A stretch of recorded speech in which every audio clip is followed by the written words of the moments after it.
Today on KUJH, protests continue, as is the investigation into a reported sexual assault at a KU fraternity. A distinguished KU professor creates an innovative at-home COVID test. And Pfizer says vaccines are safe and effective for children. All this and more today on KUJH. Live from the studio in Stauffer Flint at the University of Kansas, you're watching KUJH News.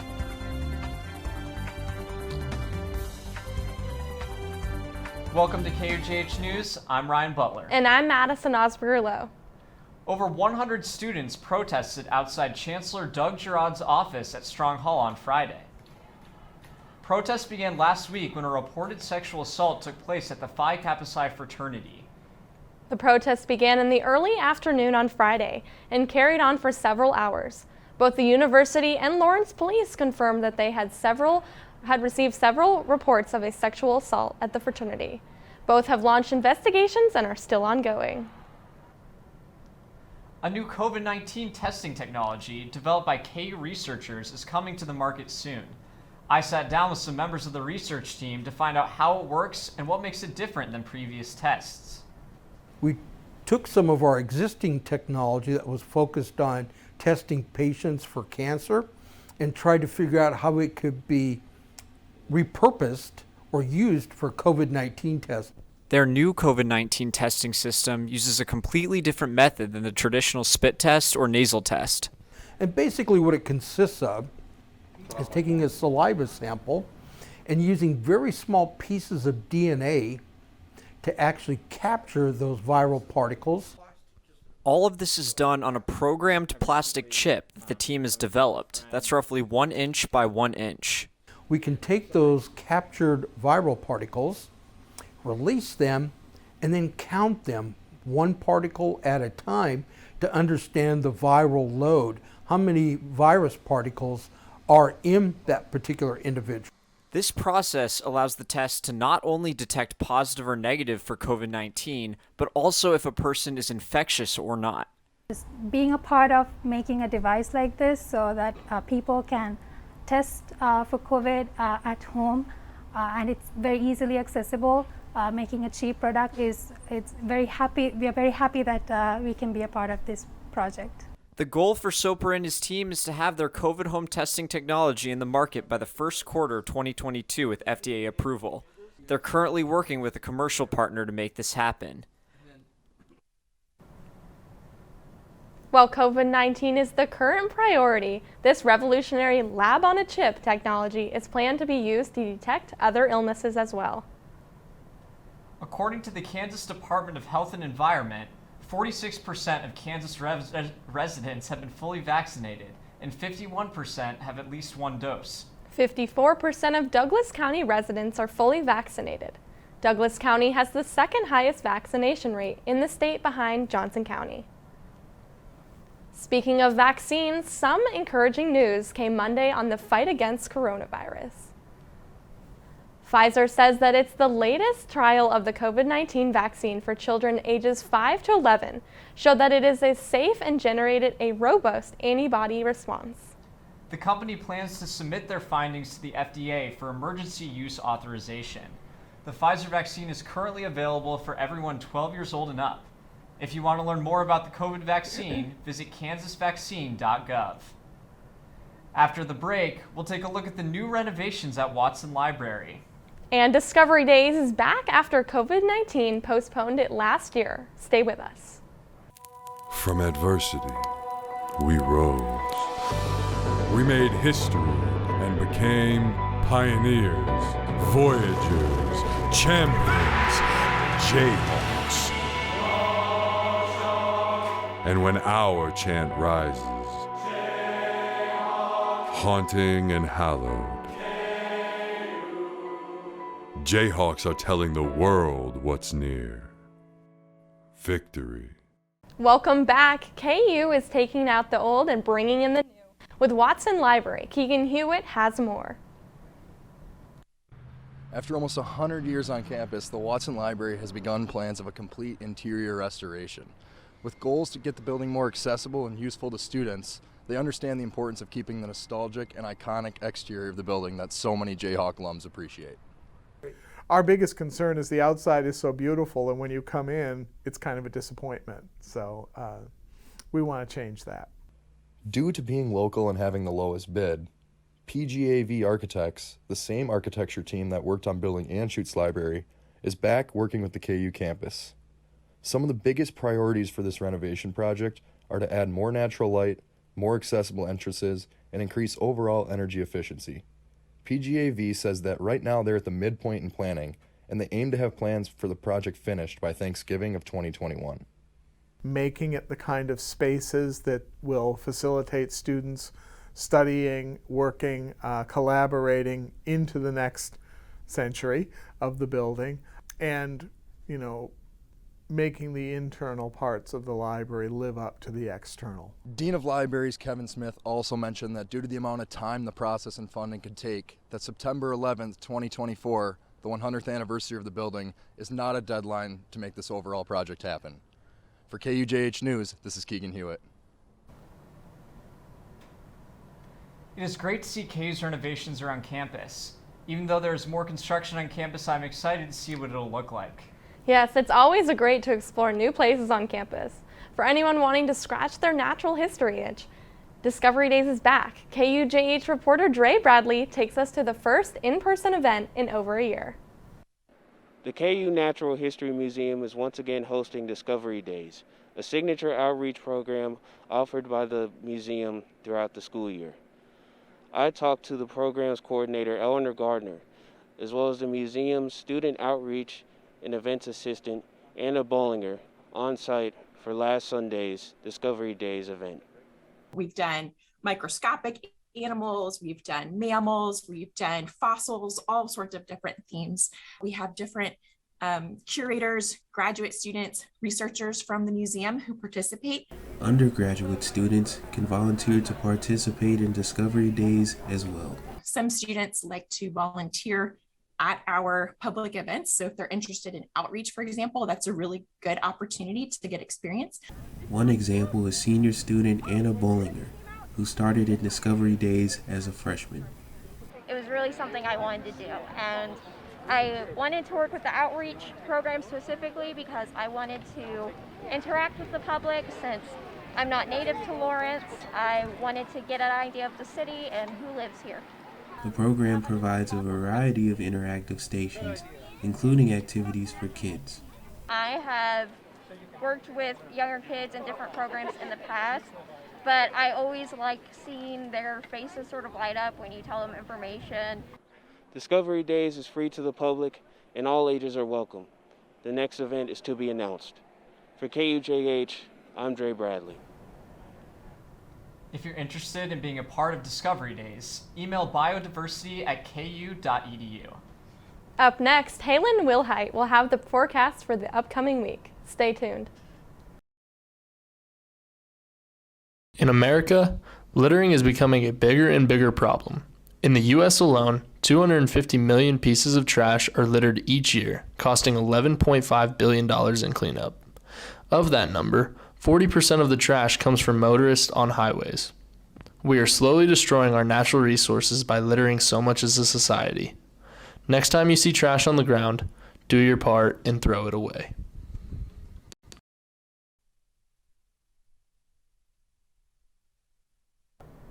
Welcome back. My name is Halen Wilhite here with your weather forecast for this evening. We got a couple of things talking about in our headlines. We've got a much colder temperatures ahead for tonight. We've also got a very cool start for the first day of fall, and we've got the weekend looking to become a little bit more on the warmer side. But we did on Monday have a massive or significant cold front really push through our area, and I was able to capture a time lapse of this cold front. What you'll really start to see is these clouds start to shift, or at least here it comes right now. This cold front finally pushing in through Monday evening and bringing along with it showers and thunderstorms to the area, as well as dropping our temperatures down from the upper 80s into the low 70s for Monday evening. And we've certainly felt much cooler temperatures for the past couple of days, and we are still currently holding on to those lower 70-degree temperatures, 73 degrees for our high today. Pleasant with mostly sunny skies and north winds from 5 to 10 miles per hour.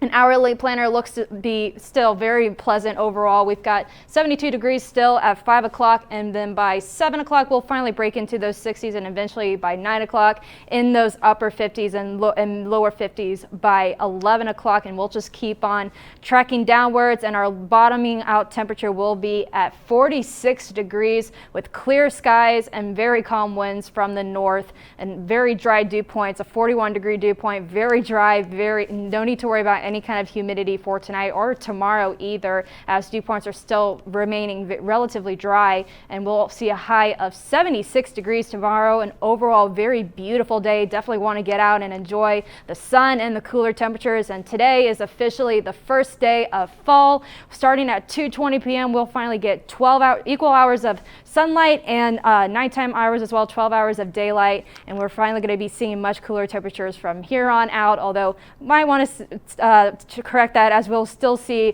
those upper 80s try to get back into going into next week. But overall we still got 70s to work with through the rest of this week. Weekend looks to be great, and then as I mentioned before, we still have those upper 80s to still work with as we get on into next weekend. But other than that, a very nice and very warm, pleasant week ahead for us. That is all I have for this weather forecast. Stay tuned for more KUJH News. Where you go to college makes a statement about you. This place will become a part of you, your identity for life.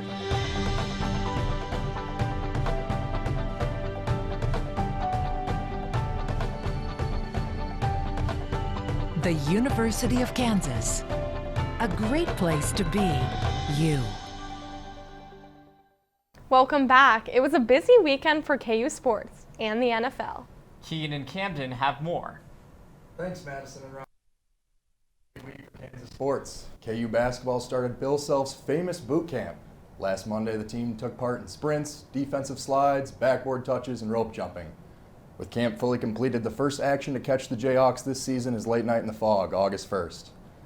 KU softball also squared off last night against Barton Community College. The Jayhawks rolled the Cougars 19-1, lifting the record 2-0 on the season. The softball team will take the field Saturday, September 25th, to take on Wichita State at noon. The football team also hosted the Baylor Bears at the David Booth Kansas Memorial Stadium this past Saturday. Ultimately, the Bears' offense proved to be too much for the Jayhawks and handed them down their second loss of the season, 45-7. They'll match up with Duke this Saturday. Kansas football also suffered another loss over the weekend as starting running back Velton Gardner announced that he has stepped away from the program and entered himself into the transfer portal. This was first reported by Rivals.com. Gardner, who led the Jayhawks in rushing last season, has entered the transfer portal after seeing his playing time decrease over the first 3 games under new head coach Lance Leipold. The junior running back started each game, but after carrying the ball 19 times against South Dakota and 8 against Coastal Carolina, he totaled only 2 carries for 4 yards in the blowout loss against Baylor. By transferring now, Gardner could potentially still redshirt this season and retain 2 more years of eligibility. Coach Leipold commented on Tuesday. Velton's not in the program anymore. I guess the best way to say he didn't show yesterday, and we're going to focus on the guys in the program. Wish him the best in his future. That's all for sports this week. Now we're going to send it over to Camden for our weekly NFL update. Thanks, Keegan. Week 2 of the NFL was filled with excitement. 8 games this weekend were decided by 1 score, including the Sunday night matchup between Patrick Mahomes and Lamar Jackson. The Baltimore Ravens came back from an 11-point deficit in the 4th quarter to beat the Kansas City Chiefs 36-35 on Sunday night. Although the Chiefs struggled to get a win, Travis Kelce has become the fastest tight end in NFL history to reach 8,000 receiving yards. The AFC West is the only division in the AFC to have any team go undefeated so far, with the Denver Broncos and the Las Vegas Raiders winning in both Week 1 and Week 2.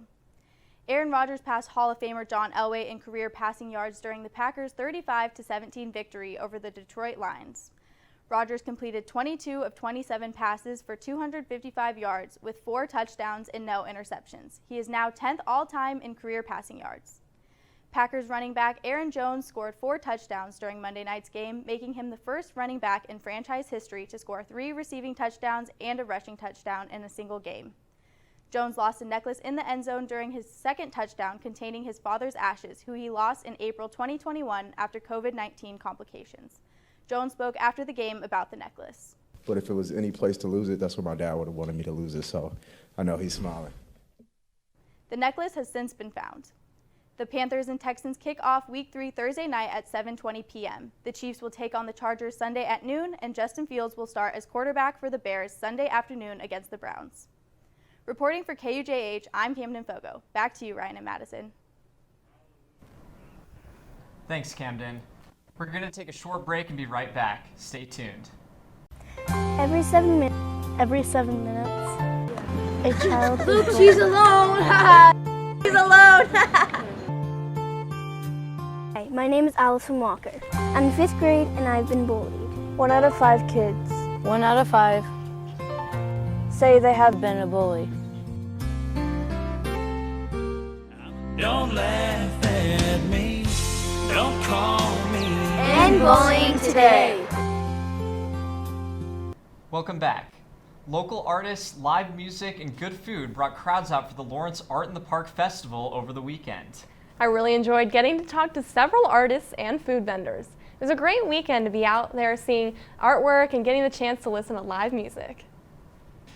Lawrence native Brian Young says art in the park was a big part of his childhood. Now, as he makes jewelry with his daughter, he hopes to keep the family business and tradition going for years to come. For the Young family, art in the park is about much more than just making money. Collaborate and do something together, something creative together. For Esteban Polanco, it's about making local products. He hopes to expand his popsicle business. We're selling paletas, Mexican popsicles. We got over 18 different flavors here. We're trying to introduce paletas to our community, so this upcoming year, hopefully we can start producing our own product. Our machinery is on order already, and we like to produce local products. There are also students who have never been to the festival and got a chance to explore the art in the park in downtown Lawrence. I decided to walk around after getting breakfast. I am enjoying it. I've seen a lot of cool things already. That's all for KUJH. Be sure to tune in every Wednesday at 4 p.m. for KUJH News. Follow our socials on Twitter at KUJH_KU and our Instagram at KUJH News. I'm Madison Oswear Lowe. And I'm Ryan Butler. Have a great evening, everyone.